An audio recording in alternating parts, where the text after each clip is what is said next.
Hi everybody, my name is Alan, and this video is for everybody who bought an Alesis Nitro Mesh kit. I tried using this kit with a double bass drum pedal, and I couldn't get it to work to my satisfaction. I know a lot of people have had this problem, and I saw people come up with a variety of different ways to try to remedy it, and I wasn't satisfied with any of the remedies that I saw. Okay, here's what the original kick drum tower looks like. Okay, it looks like that. And I took it all apart because I wanted to see what was going on inside. And here's the back. Here goes on the back. And here's the front with the pad on it.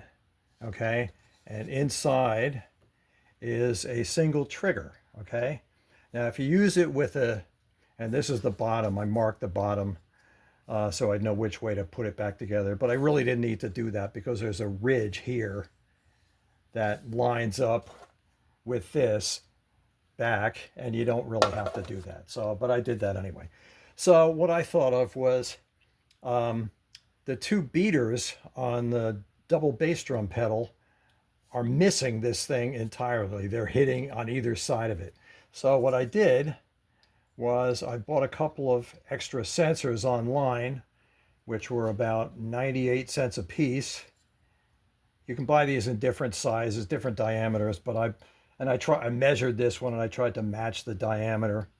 And what I did was when I got the sensors, I hooked up one of the sensors to this little jumper, and I went out the jumper with a guitar cord and into the drum module to see if I could trigger the module using the sensor that I bought, and it worked perfectly. All I had to do was like tap it with my fingernail or something like that. So I knew it worked. Into the jumper, out the jack, into the module, worked fine. So what I want to do is I want to glue these in.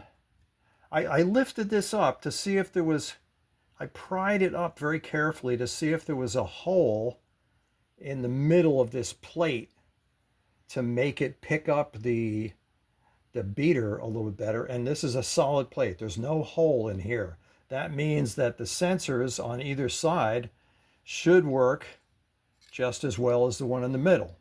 Okay, so what I'm going to do is I'm going to solder the two sensors to the jack in parallel. So there's going to be all three sensors wired in parallel to the jack, and then out the jack and into the module.